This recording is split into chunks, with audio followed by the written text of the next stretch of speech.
Arguments are a natural part of almost all relationships.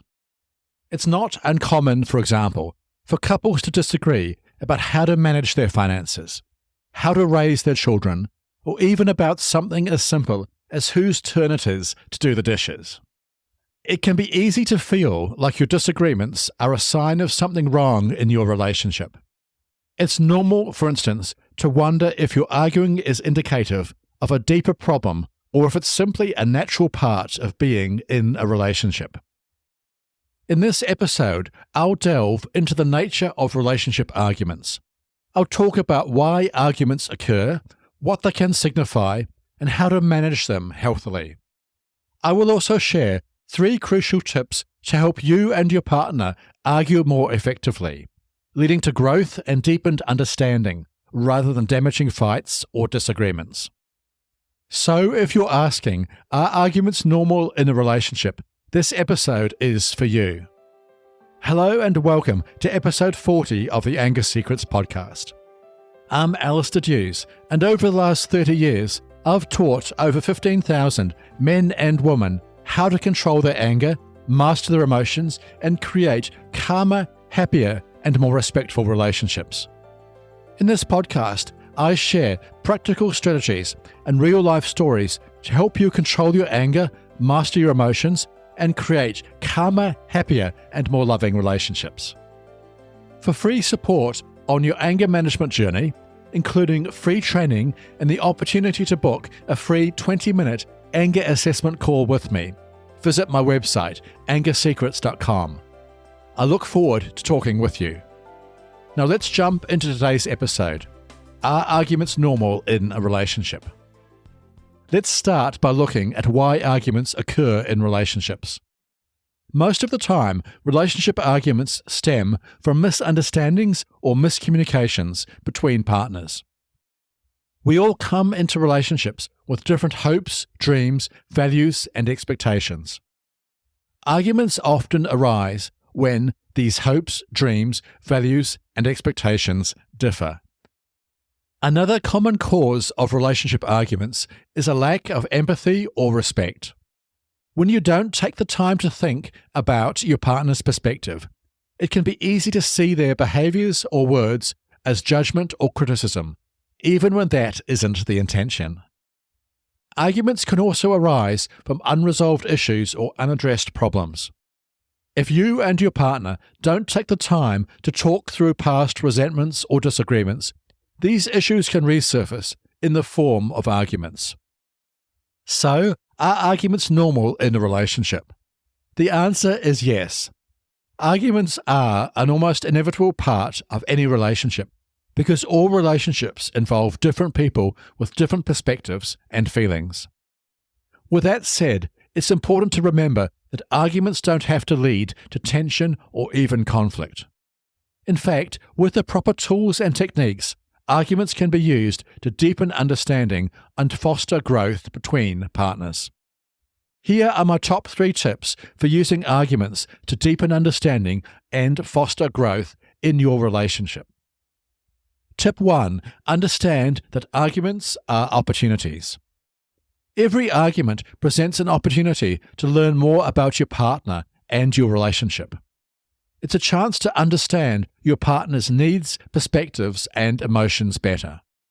Viewing arguments in this light can shift your approach from a defensive stance to a learning one. For example, instead of becoming defensive when your partner raises a concern, try taking a few deep breaths and listen to what they have to say without judgment. Use the active listening skills discussed in episode 15 of this podcast to help you do this. Often you will find that by listening to your partner instead of arguing back, you will gain more insight into what your partner is thinking and feeling, helping you to understand them more deeply. Tip 2. Communicate openly and respectfully. How you argue matters more than the fact that you're arguing. No matter the situation, always ensure that your communication is open and respectful. For example, if you are expressing your feelings, use I statements to avoid blaming your partner. For instance, instead of saying, "You always ignore me," Say, I feel ignored when I'm talking to you and you're on your phone. Or instead of saying, the house is always a mess, say, I feel overwhelmed when the house is messy.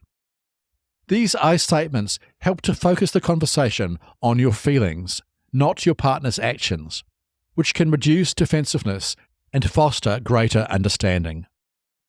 Of course, there is much more to effective communication than just using I statements. In the final 2 modules of my comprehensive online anger management program, the Complete Anger Management System, you will learn many powerful communication strategies to help you talk openly and respectfully with your partner, ensuring that tensions don't rise. Tip 3. Find solutions together. A simple way for arguments to lead to resolution and growth is to find solutions together.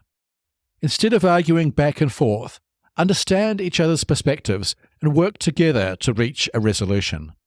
You may need to use active listening, brainstorming, negotiation, and problem-solving skills to do this. Finding solutions together can be challenging, particularly if you think you are right and your partner is wrong. Remember, however, that this is rarely the case. In any relationship, both people will have valid perspectives on the problem. A collaborative approach to resolving arguments will almost always lead to better long-term outcomes and ultimately help you both to grow closer together. So there you have it, 3 tips for using arguments to deepen understanding and fostering growth in your relationships. These tips are: Tip 1. Understand that arguments are opportunities.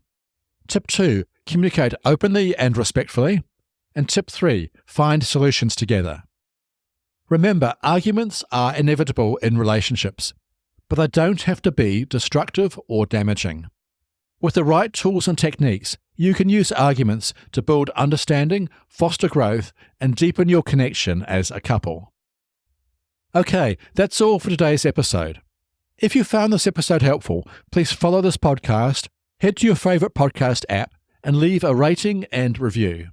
This will help other people struggling with anger find and benefit from this show. Remember, for free support on your anger management journey, including free training and the opportunity to book a free 20-minute anger assessment call with me, visit my website, angersecrets.com. I look forward to helping you control your anger once and for all. And finally, remember, you can't control other people, but you can control yourself. I'll see you in the next episode. Take care.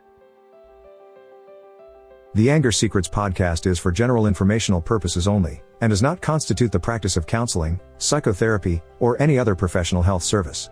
No therapeutic relationship is implied or created by this podcast. If you have mental health concerns of any type, please seek out the help of a local mental health professional.